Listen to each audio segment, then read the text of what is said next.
This is the car that Hyundai has been waiting for, and it's one that for a while at least looked like no chance of ever launching in Australia. But at last, the Palisade is confirmed for our market, with the big American-style SUV set to touch down here in the fourth quarter of this year.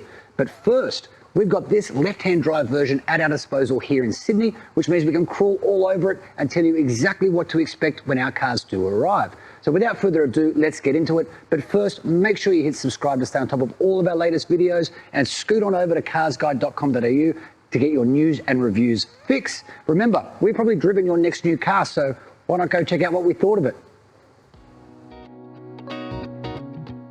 Australia will get the full suite of Palisade drivetrain options, which includes a 3.8-litre V6, good for 217 kilowatts and 355 newton meters, as well as a 2.2-litre diesel that fires out 147 kilowatts and 440 newton meters.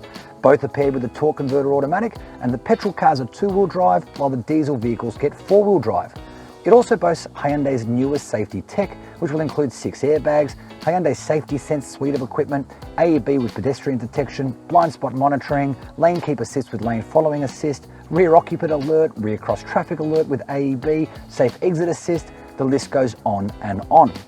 Now, usually we'd start this from the front seat, but an SUV like this deserves a special third row mention. This thing is 21 centimeters longer, as well as wider and taller than the Santa Fe, which means it's a comfortable 8-seater as standard. Now, I'm 175 centimeters, and actually I've got an okay amount of room back here, plus the second and third row recline, so you can create more space if you want to. Now, elsewhere back here, there's 4 cup holders. That makes up just a small part of the 16 total in this car. There's also 2 USB ports. There's another 5 in the rest of the cabin. And equally important, there's third row airbags that come all the way back to the rear row, which is something even the Santa Fe can't claim. There's also 3 ISOFIX attachment points and top tether points, one of which is in the third row, 2 are in the middle row.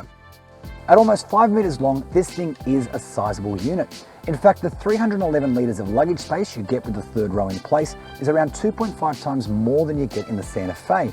With the third row folded flat, that number swells to 704 litres.